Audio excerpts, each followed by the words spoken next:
지금까지도 우리를 지켜주신 좋으신 하나님 앞에 감사 영광 올려드리고 오늘 성전에서 또 각자의 처해진 위치에서 온 마음과 힘과 뜻을 다해서 하나님을 예배하는 저 여러분을 기쁘게 받아주시고 하늘의 신령한 은혜와 땅의 기름진 복으로 채워주시기를 주 예수 그리스도의 이름으로 축원해 드립니다.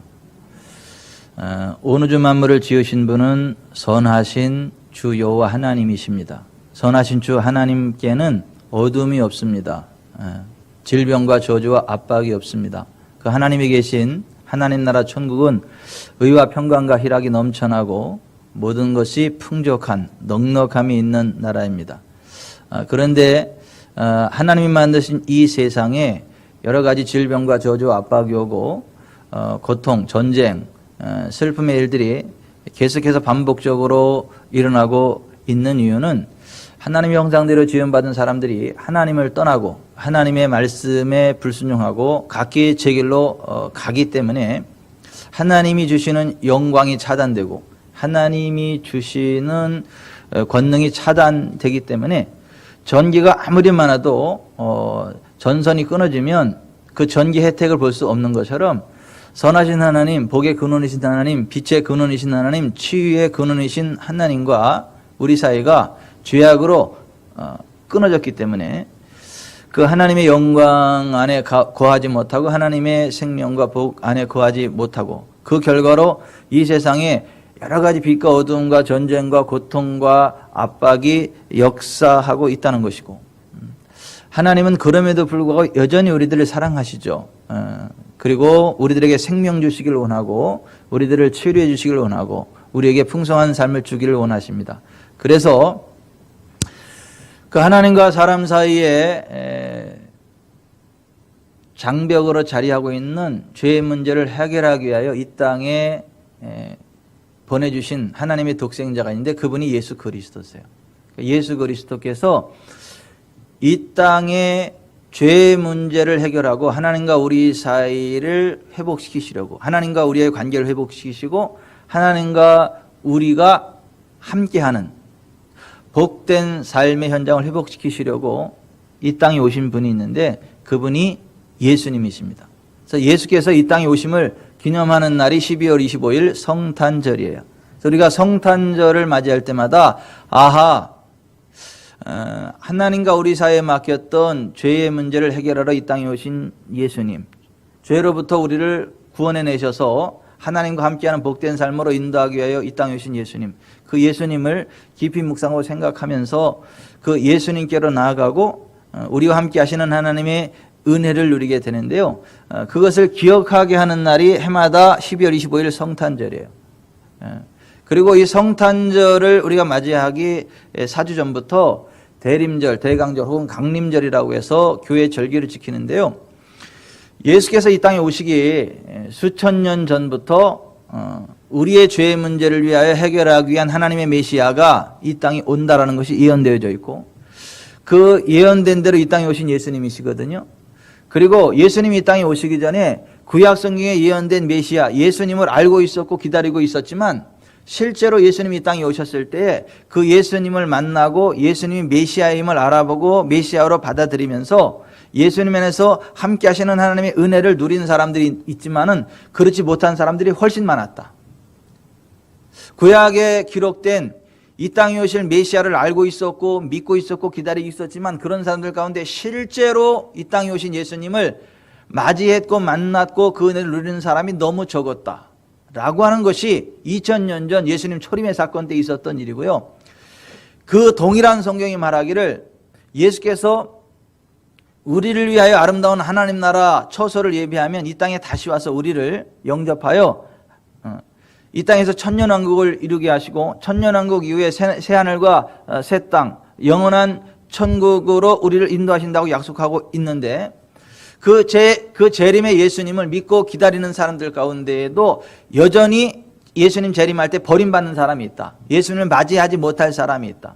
그래서 열처녀 비유에서 보면 슬기로운 5처녀는 신랑 대신 예수님을 기다렸다가 만났고 혼인잔치에 들어가게 됐지만은 미련한 5처녀는 신랑 대신 예수님을 기다리기는 하되 등과 기름을 준비하지 못해서 막상 신랑 되신 예수님이 왔을 때 예수님을 맞이하지 못하고 바깥 어둠으로 밀려나는, 버려지는 그러한 저주를 맛보게 되었다. 성경은 초림의 예수님을 기다렸으나 만나지 못하고 구원받지 못한 사람이 많았던 것처럼 재림의 예수님을 기다리지만은 실제 재림의 예수님을 만나지 못하고 버림받을 사람들도 많이 있다라고 경고해요. 그래서 우리는 해마다 이 성탄절이 될 때마다 다시 오실 예수님을 맞이하기 위한 준비가 정말 우리들에게 되어 있는지, 정말 예수님 재림할 때 신랑 되신 예수님을 맞이했던 슬기로운 다섯 처녀와 같이 정말 우리에게 등과 기름이 준비되어 있는지, 예수님 재림하실 때 기쁨으로 주님을 맞이할 준비가 되어 있는지를 점검하는 그러한 시간을 갖고 있는 것입니다. 그래서 우리가 이 대강절을 맞이할 때마다 4번에 걸쳐서 이 대강절에 관한 메시지를 선포하고 있는데, 지난 11월 29일 대강절 첫 주일에 우리를 죄로부터 건져내셔서 하나님이 우리와 함께 하시는 은혜의 자리로 이끄는 영원한 우리의 친구 되시는 예수님, 임마누엘의 예수님에 관한 메시지가 선포되어졌고요. 지난주 12월 6일에는 두 번째 주일에는 목자들이라는 주제로 예수께서 이 땅에 오신 소식이 수많은 직업군들 가운데 목자들에게 먼저 전달되어졌다라고 하는 거예요. 왜 그랬느냐? 예수님이 길을 잃고 헤매이는 우리들의 목자로 오셨기 때문에 예수님의 탄생 소식이 목자들에게 제일 먼저 전달되었다. 근데 목자도 목자 나름이에요. 목자들 가운데도 그 어떤 불성실한 목자가 있고요, 사꾼이 있고요, 선한 목자가 있는데, 선한 목자는 양들을 위해서 불철주야로 수고하고 필요하다면 양들을 위해서 자기 목숨까지 던져버림으로 양들의 목숨을 구하는 목자가 선한 목자인데, 예수께서 이 땅에 오셨던 그 소식이 밤에 밖에서 자기 양떼를 지키던 목자들에게 제일 먼저 전달되어졌어요. 선한 목자들에게 전달되어졌다는 거예요. 예수님은 우리를 대충 돌보는 그러한 불성실한 목자로 오신 게 아니고, 사꾼과 같은 그러한 분으로 오신 게 아니고, 불철주야 우리를 지키시고 우리를 위해서 목숨까지 버리시는 선한 목자로 오셨기 때문에 선한 목자들에게 예수님의 탄생 소식이 제일 먼저 증거되었다. 선한 목자는 양들을 위해 목숨을 버린다 그랬는데, 예수님도 우리들의 선한 목자가 되셔서 우리를 위해 목숨을 버리셨습니다. 예수님 십자가 지심으로 자기의 목숨을 버리셨어. 왜요? 길을 잃고 헤매이는 양과 같은 우리들에게 생명을 주시려고. 그래서 여러분, 예수님이 우리들의 선한 목자가 되시고 우리를 위해 죽어주셨고 부활하셨기 때문에 세상 끝날까지 우리와 함께 하시는 주님임을 믿으시기 바랍니다. 그래서 그 주님이 함께하면 불 가운데 지날지라도 불꽃이 우리를 사르지 못합니다. 물 가운데 지날지라도 물이 우리를 침몰치 못합니다. 선한 목자 되신 예수님이 우리와 늘 함께하기 때문에 예수 믿는 사람들에게는 세상이 이해할 수 없는 초자연적인 기적들이 상식으로 일어나요. 의학적으로 안 되는데 치료되는 역사가 나타납니다. 과학적으로 이해가 안 되는데 되는 역사들이 나타나요.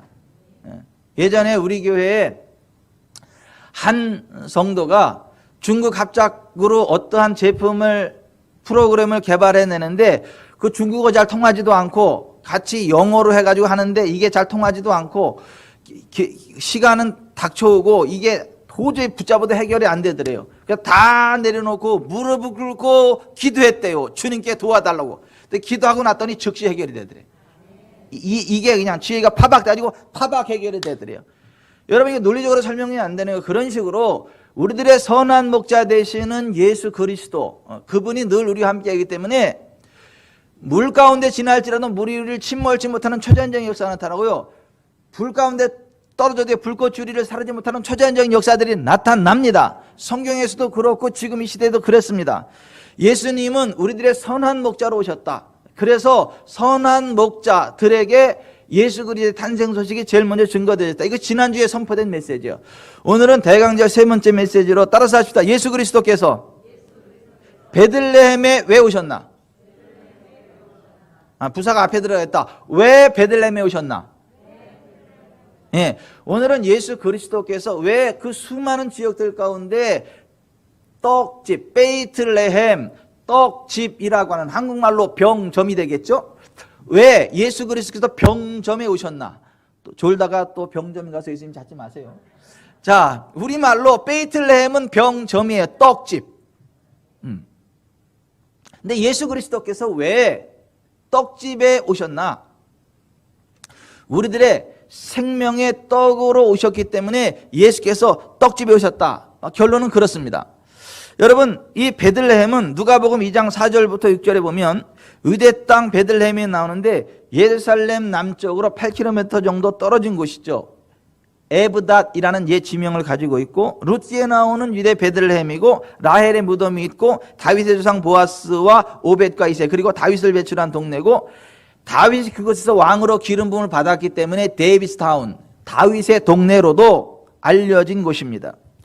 하나님은 예수님 당시 복잡한 국제 정세를 통해서 예수 그리스도께서 유대 베들레헴에서 출생하도록 유도하셨습니다.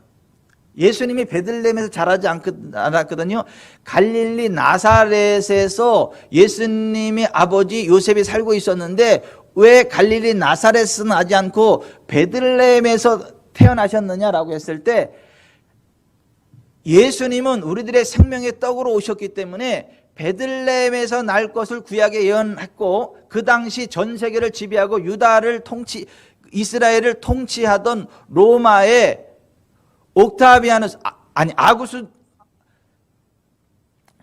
옥타비아누스, 우리 성경에는 아구스도라고 되어 있는데 정확하게는 옥타비아누스, 발음이 좀 그래요. 하여튼 카에사르 옥타비아누스가 그 당시 식민지하에 있던 모든 사람들에게 고향으로 돌아가서 호적을 하라는 명을 내렸어요. 그 명에 따라서 갈릴리 나사렛에서 생활하던 예수님의 아버지 요셉이 그 조상 다윗의 동네, 조상들의 땅, 고향인 베들레헴으로 가다가 베들레헴에 가서 예수님을 출산할 수밖에 없었다. 이게 하나님이 개입하셔서 그렇게 하신 거예요. 그 어떤 메시지를 주시기 위해서. 이게 하나님은 어떤 메시지를 주기 위해서, 또한 우리에게 유익을 주기 위해서 우리들의 삶의 현장까지도, 제도까지도 바꾸는 걸 믿으시기 바랍니다. 여담으로 말하자면, 제가 아는 목사님이 예전에 필리핀에 무역업을 한참 하다가 중장비 수출하는 그걸 하다가 쫄딱 망했어요. 빚을 엄청 많이 졌는데, 은행 빚을 졌는데 평생 갚아도 못 갚을 그 빚이에요.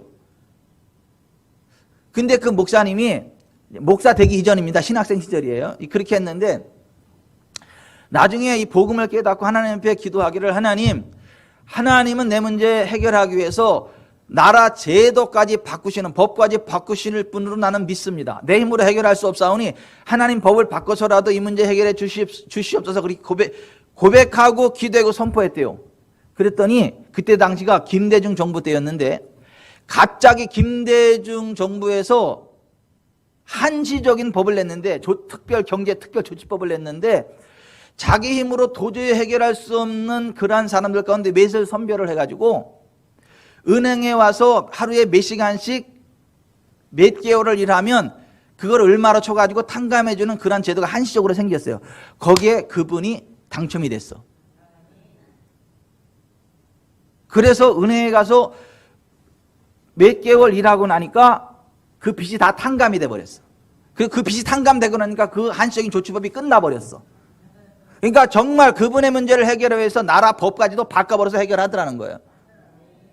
그런가 하면 미국 9.11 테러 때 정말 하나님을 사랑하는 신실한 사람이 출근을 하는데, 그날따라 갑자기 막 트래픽, 교통 혼잡이 벌어져가지고 전진이 안 되는 거야. 늦으면 이제 회사 잘리는 거예요. 근데 막 얼마나 이게 막 애 같아요. 그래서 하나님, 나 지금 오늘 일찍 했는데 왜 이렇게 트래픽이 심하냐고, 나 빨리 좀 가게 해달라 했는데 근데도 안 풀려. 근데 그 시간에 쌍둥이 빌딩에 테러가 벌어져가지고 불이 무너져 내린 거예요. 그래서 그 사람은 그래서 살았어.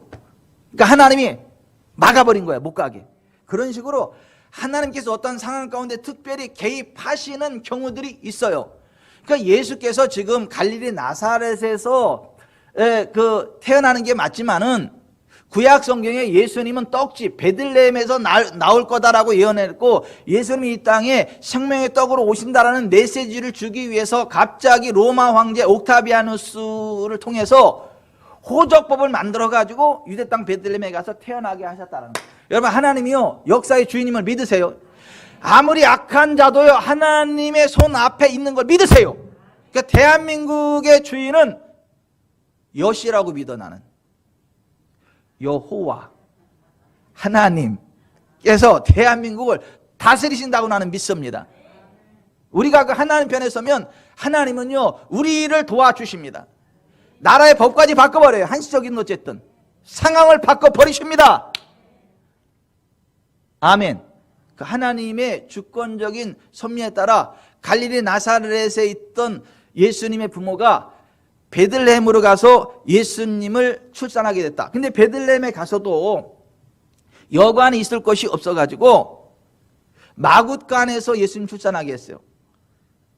그리고 나서 강보에 싸가지고 말 밥통 구유에다가 예수님을 거기다 눕혀놨어요. 좀 그렇잖아요. 여관도 아니고 마굿간에 태어나가지고 예수님을 강보로 싸가지고 말 밥통에다 넣었다니까요. 구유가 말 밥통이잖아요. 이거 왜 그러는 거죠? 예수님이 이 땅에 우리들의 생명의 떡으로 생명의 양식으로 오셨다라는 것을 그런 식으로 하나님이 나타내고 보여주시기 위함이었다라고 하는 거예요. 그것을 기록하는 책이 요한복음이에요. 그러니까 예수님에 대한 기록이 마태, 마가, 누가, 요한, 사복음서거든요. 4명의 기자들이 예수님의 생애를 기록했는데 왜 한 분의 생애를 4사람이 기록했나? 자, 똑같은 손도 손바닥, 손등, 손날, 손끝 이렇게 해서 이 전체를 설명해야 되는 것처럼 예수님의 4가지 측면을 전체로 보여주면서 예수님의 완벽한 모습을 보여주기 위해서 마태, 마가, 누가, 요한, 사복음서 기자가 예수님에 관한 것을 각기 다른 측면에서 기록했다라고 하는 거예요. 마태를 통해서는 임마누엘의 하나님으로 오신 예수 그리스도를 묘사하고 있고, 누가를 통해서는 목자 없는 양과 같은 우리들의 목자, 선한 목자로 오신 예수님을 소개하고 있고, 요한을 통해서는 생명의 떡으로 오신 예수님을 소개하고 있다라는 거예요. 요한복음에는 보면 메시아, 구약에 예언된 그리스도가 유대 땅 베들레헴에 와야 되고 예수님은 우리의 생명이 떡이 되신다는 것을 계속 강조해서 말씀하고 있는 것을 봐요. 요한복음 7장 41절에 어떤 사람은 그리스도라 하며 어떤 이들은 그리스도가 어찌 갈릴리에서 나오겠느냐, 성경에 이르기를 그리스도는 다윗의 씨로 또는 다윗이 살던 마을 베이틀레헴에서 나오리라 하지 아니하였느냐라고 했어요. 6장 35절에 예수께서 이르시되 나는 생명의 떡이니 내게 오는 자는 결코 줄이지 아니할 터요 나를 믿는 자는 영원히 목마르지 아니하리라 그랬어요. 6장 48절에 내가 곧 생명의 떡이니라 그랬어요. 6장 55절에 내 살은 참된 양식이요 내 피는 참된 음료로다 그랬어요. 예수님이 이 땅에 생명의 떡으로 오셨다는 거예요. 그래서 베이틀레헴 떡집 병점에 오셔야만 했다라고 하는 것을 말씀하고 있어요. 여러분, 예수님이 우리의 생명의 떡이 됨을 믿으시기 바랍니다. 구약에 룻기라고 있어요. 이 룻기는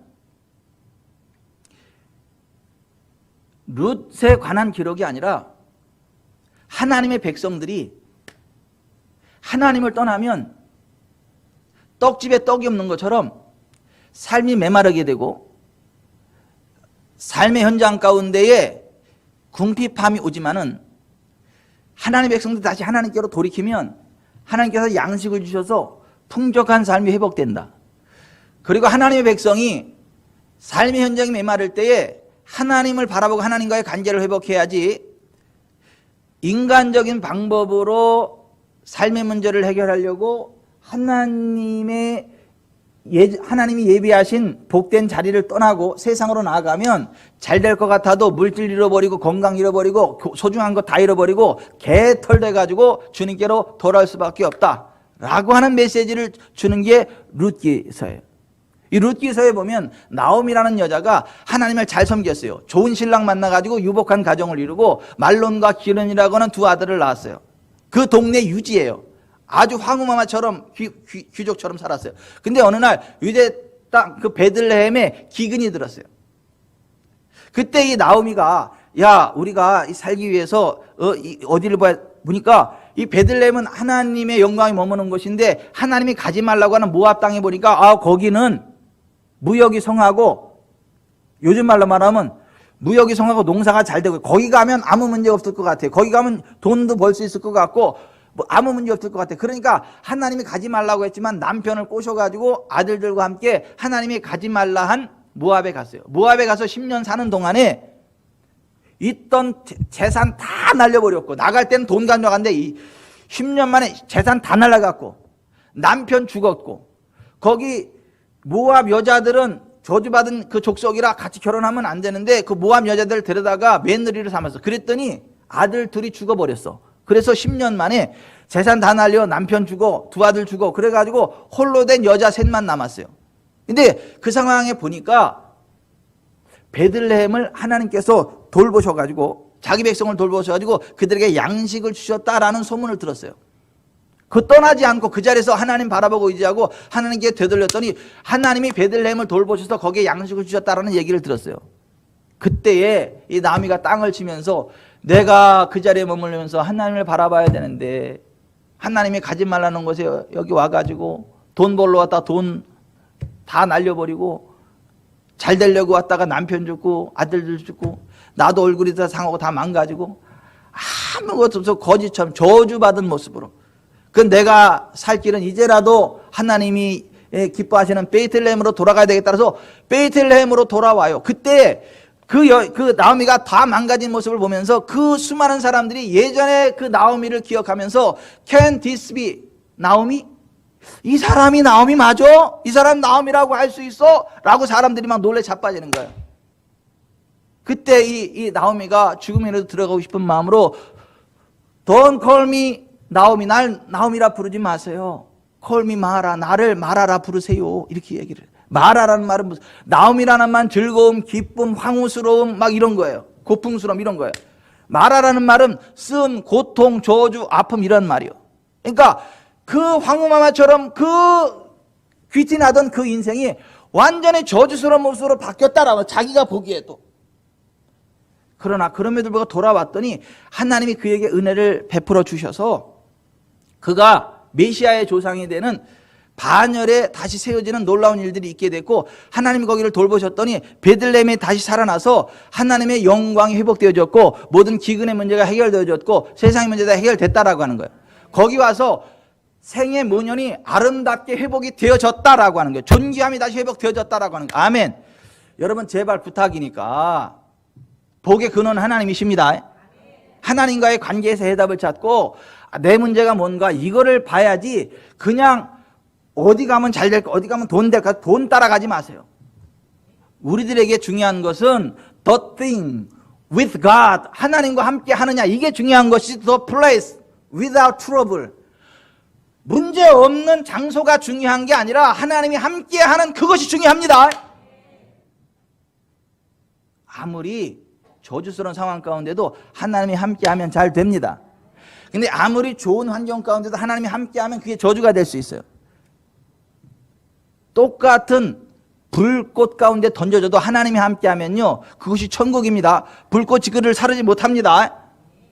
근데 하나님이 함께하지 않는 사람은 불꽃 근처에 있어도 타주고 근데 하나님이 함께하는 사람은 불꽃 가운데 던져져도 안 타주고 그게 다니엘의 세 친구 사드락과 메삭과 아벳느고 이야기잖아요. 한 나라 전체가 저주 가운데 빠져도 하나님과의 관계가 회복된 곳에는 저주로부터 자유케 돼요. without trouble 문제 없는 상황이 돼버려요. 여러분 우리가 일평생 살아가면서 문제 없는 장소를 찾아 헤매지 말고 복된 장소를 찾아 헤매지 말고 하나님과 함께하는 그곳에 머물길 바랍니다. 하나님이 함께하는 그 자리에 서길 바랍니다. 그러면 환경을 초월하는 하나님의 은혜와 복이 있다라고 하는 거예요. 어쨌거나 베들레헴에 기근이 들었는데 하나님이 돌보셔서 양식을 주셨고 그 땅이 회복되어졌다라고 하는 거예요. 그런 식으로 자, 이 땅 가운데에 하나님을 떠나서 저주 가운데 있는 이 땅에 예수님이 생명의 떡으로 오셨습니다. 아멘. 그래서 베들레헴에 오신 거예요. 베들레헴에. 여러분 이 세상의 문제는 기근이 와서 양식이 없다 물이 없다 이게 문제가 아니고 하나님의 말씀이 있느냐 없느냐 하나님이 우리와 함께 하느냐 안 하느냐 거기에 근본 문제가 있다라고 하는 거예요. 그래서 아모스도 8장 11절에 주 여호와의 말씀이니라 보라 날이 이를지라 내가 기근을 땅에 보내리니 양식이 없어 주림이 아니며 물이 없어 가람이 아니요 여호와의 말씀을 듣지 못한 기갈이라. 따라서 합시다. 여호와의 말씀을 듣지 못한 기갈이라. 이 세상은 여호와의 말씀을 듣지 못한 기갈로 인해서 여러 가지 문제가 생기는 것이지 여호와의 말씀만 들으면요 살아납니다. 영혼이 살아납니다. 육체가 살아납니다. 삶의 현장이 살아납니다. 경제가 살아납니다. 다 살아나요. 이게 성경의 복음이에요. 그래서 예수님이 나는 생명의 떡으로 왔다라고 말씀하셨던 것이고, 예수님 안에 들어오면 가람이 없다, 주림이 없다라고 말씀하신 거예요.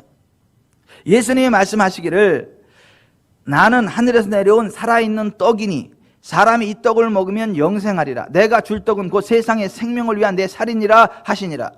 이것은 하늘에서 내려온 떡이니 조상들이 먹고도 죽은 그것과 같지 아니하여 이 떡을 먹는 자는 영원히 살리라. 따라서 하십시다. 이 떡을 먹는 자는 영원히 살리라. 그 떡이 예수님이란 말이에요. 예수님이 이 땅에 생명의 떡으로 오셨단 말이에요. 여러분, 사람이 떡으로만 사는 것이 아니라 여호와의 입으로부터 나는 모든 말씀으로 사는 걸 믿으세요. 여호와의 입으로부터 나는 모든 말씀이 육신이 되신 분이 예수 그리스도세요. 그리고 그 예수 그리스도를 믿으면 줄이지 않습니다. 예수 그리스도를 먹으면 가라지 않습니다. 예수께서 이르시되 나는 생명의 떡이니 내게 오는 자는 결코 줄이지 아니할 터이요 나를 믿는 자는 영원히 목마르지 아니하리라. 여러분, 이 말씀 믿으세요. 예수님은 생명의 떡이기 때문에 예수님께로 가는 자는 결코 줄이지 않습니다. 예수님을 믿는 자는 영원히 목마르지 않습니다. 아멘. 이게 요한복음 6장 35절 말씀이거든요. 예수께서 이르시되 나는 생명의 떡이니 내게 오는 자는 결코 줄이지 아니할 터이요 나를 믿는 자는 영원히 목마르지 아니하리라. 자, 근데 이 말씀이 왜 나온 거냐 하면 이게 요한복음 6장이거든요. 근데 요한복음 4장에 바라보면 왕의 신하의 아들이 죽어가요.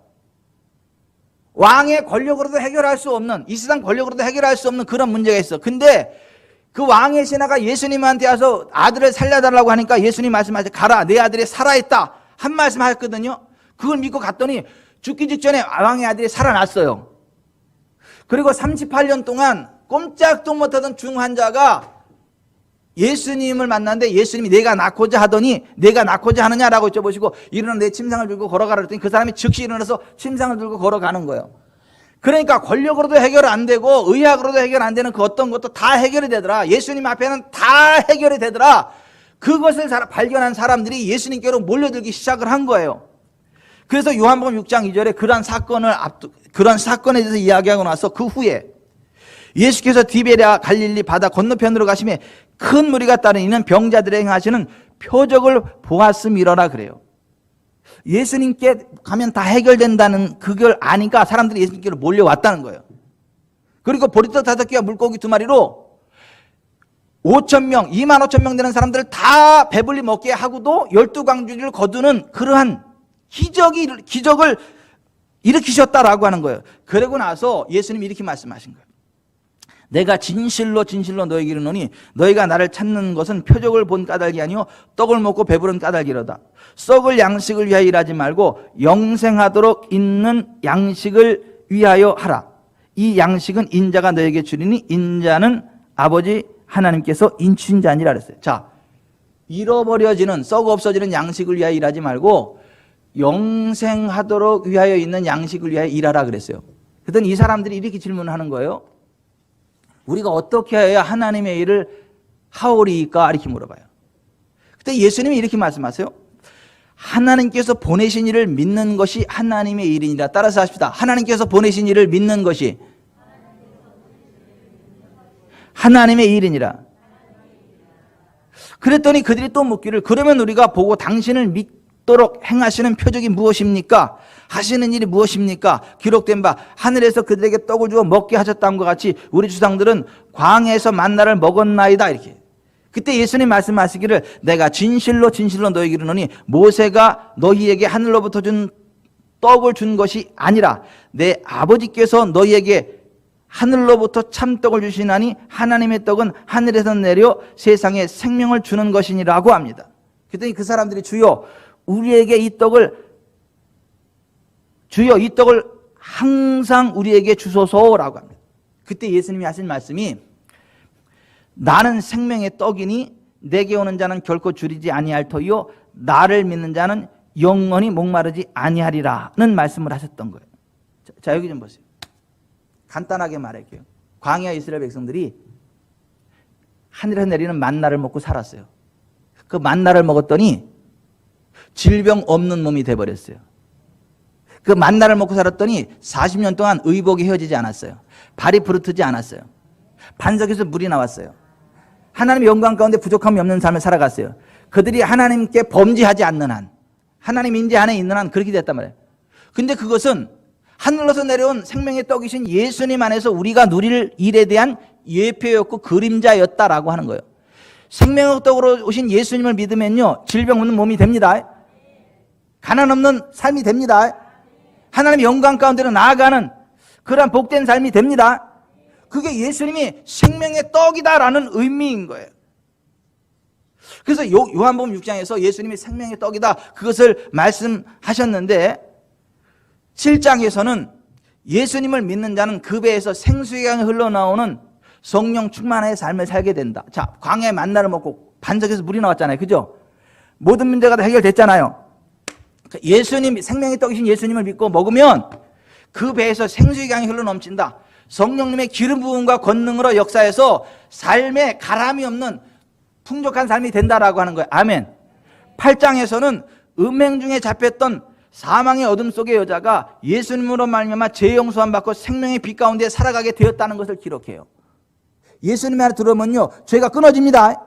생명의 빛 가운데로 나아가게 돼요. 향기 나는 삶이 돼버린다는 거예요. 9장에서는 날 때부터 맹인된 사람이 예수님으로 말미암아 그 눈을 고침받아 보게 되는 건강한 사람이 되었다. 예수님 안에 들어오면 의학적으로 불가능한 것이 다 해결된다지 그 얘기하는 거예요.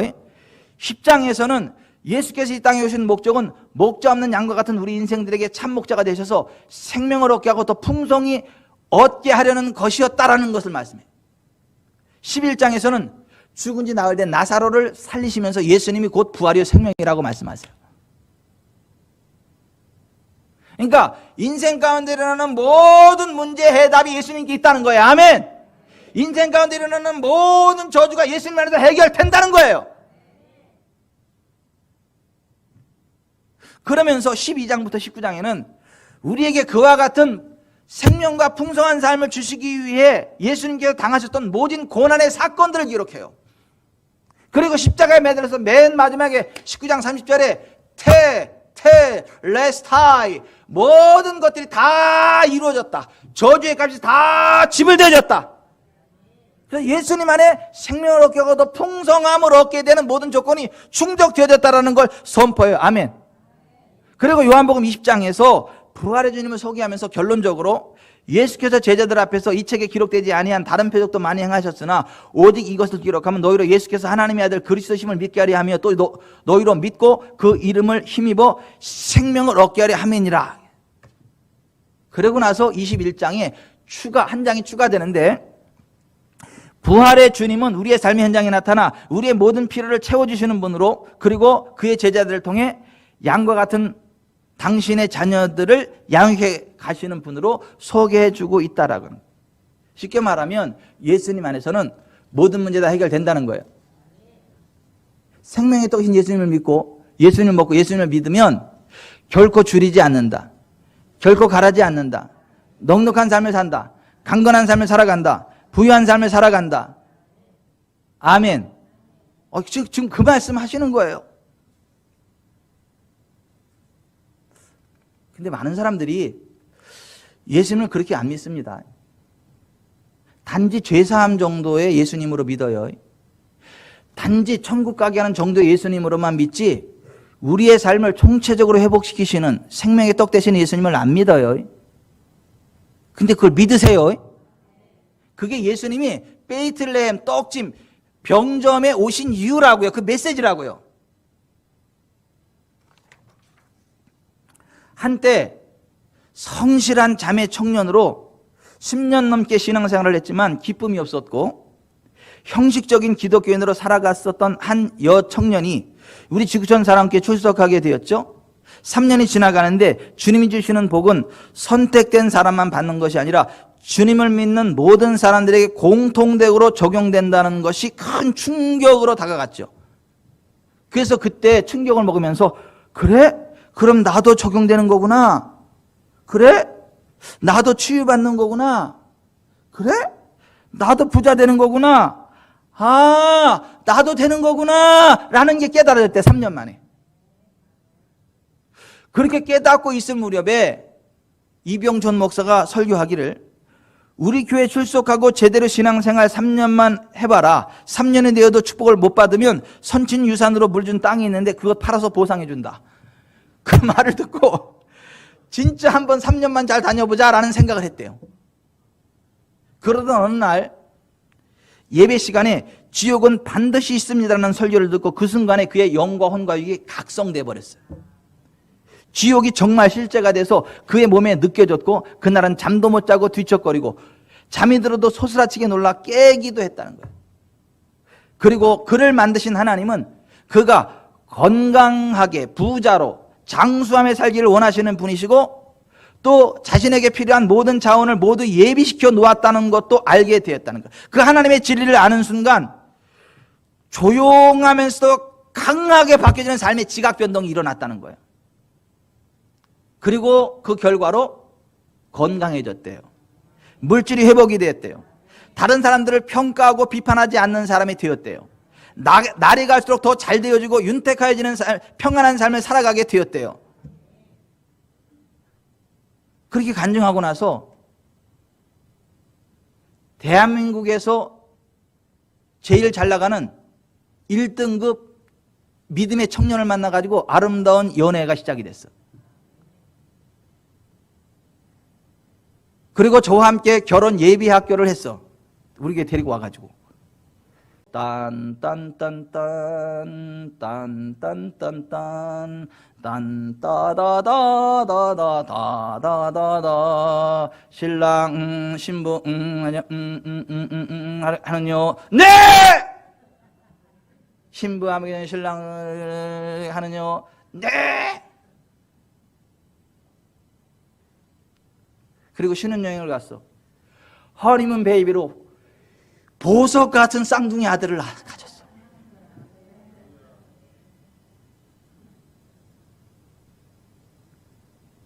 그리고 지금 너무 행복하게 잘 살아. 지난주에 맛있는 막 소고기 사줘가지고 잔뜩 먹었어 내가. 그 자매 청년이 김지연 집사요. 그 1등급 신랑이 박정현 집사요. 그 보석 같은 쌍둥이가 시온이 이안이요.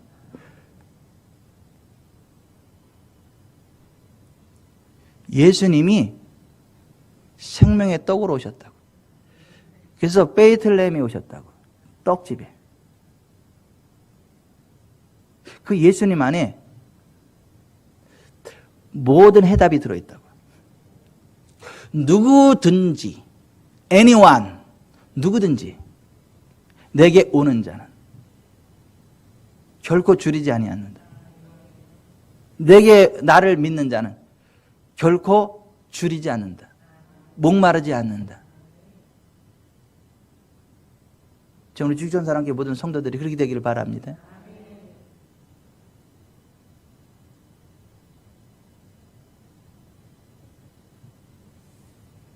우리가 성탄절을 맞이하면서 임마누엘의 주님으로 오신 예수님을 바라봐야 돼요.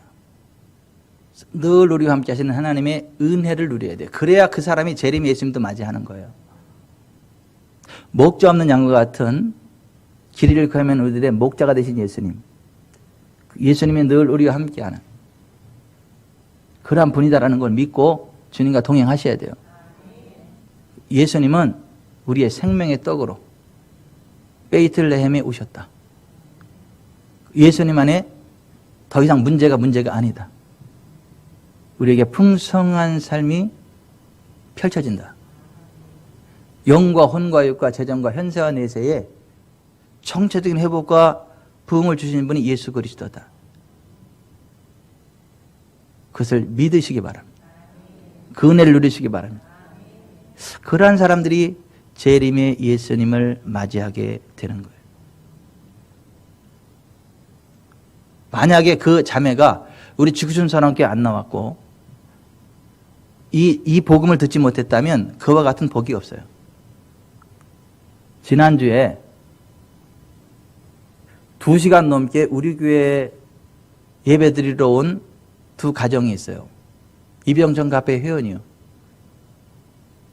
문제들이 해결이 안 돼가지고 그 문제 해결하러 우리 교회까지 온 거예요. 2시간 넘게. 예배 드리고 목양실에서 같이 상담을 해서 성경적인 믿음을 같이 이야기를 하는데 제가 손도 대지 않는데 주님이 만지셔. 등에 뼈가 튀어나왔는데 거기가 막 욱신욱신 아프고 막 그래요.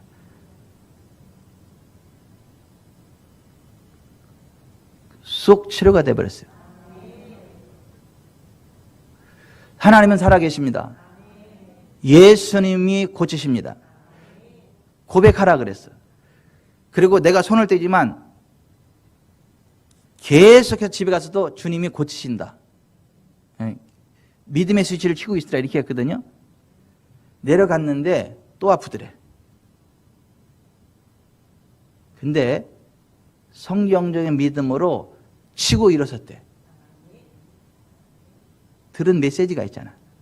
치고 일어섰대. 그랬더니 월요일날 출근을 하는데 갑자기 뼈가 우두두두둑 그냥 소리가 나면서 두두두둑 하면서 이게 맞췄대. 가다 깜짝 놀래가지고 그냥 이렇게 딱 섰대. 깜짝 놀랐대. 떴대. 보니까 완전히 우두두두둑 맞춰진 거야. 너무너무 좋아가지고 그 데리고 온 그 이순환 권사한테 전화해가지고 지금 이런 일이 있었다고 막. 그 전화를 받고 또 나하고 통화를 했어, 또 권사님이.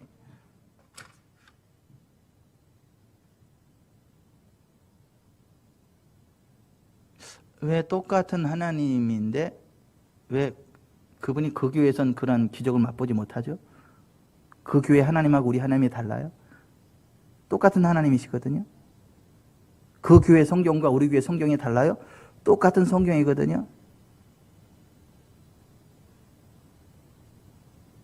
하지만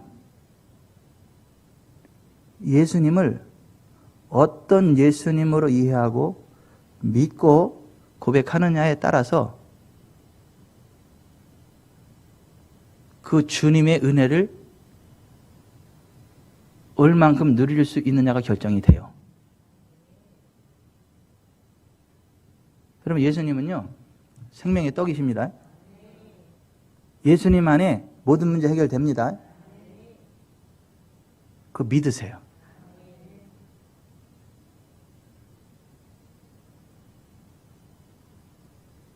가난하고 병들고 찌든 삶이 그게 정상이 아니라고요.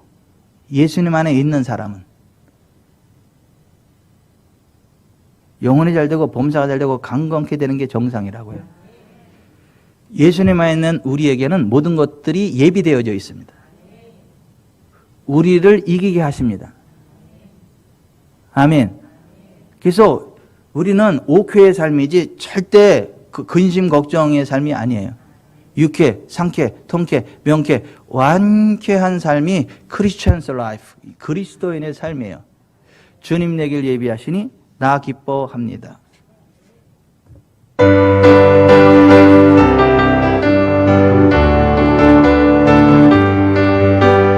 주님 내길 예비하시니 나 기뻐합니다. 주님 내길 예비하시니 나 기뻐합니다.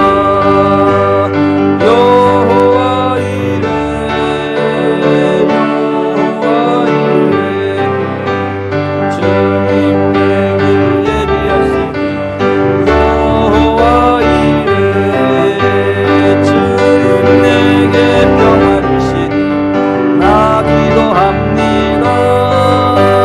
주님 내게 평화 주시니 나 기도합니다. 여호와 샬롬 여호와 샬롬 주님 내게 평화 주시니 나 기도합니다. 주님 내게 승리 주시니 나 찬송합니다. 주님 내게 승리 주시니 나 찬송합니다. 여호와 니시 여호와 니시 주님 내게 승리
기도하겠습니다. 가슴에 손을 얹으세요. 예수님 안에 부족 없습니다. 예수님 안에 저주 없습니다. 예수님 안에 질병 없습니다. 예수님 안에 압박 없습니다. 예수님 안에 지옥 없습니다. 예수님 안에 참 생명이 있습니다. 예수님 안에 치유가 있고, 예수님 안에 회복이 있고, 예수님 안에 부흥이 있고, 예수님 안에 자유가 있고, 예수님 안에 기도 응답이 있고, 예수님 안에 형통함이 있습니다. 죽은 땅이 살아납니다. 깨졌던 인간관계가 회복이 되어집니다. 무너졌던 사업이 회복됩니다. 이것이 성경의 복음입니다. 사탄은 속입니다. 그것은 아니라고. 그것은 기복적이라고.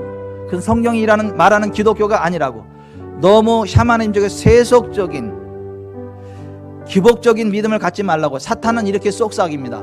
그런데 성경은 그렇게 말씀합니다. 사탄의 속삭임에 넘어가지 마세요.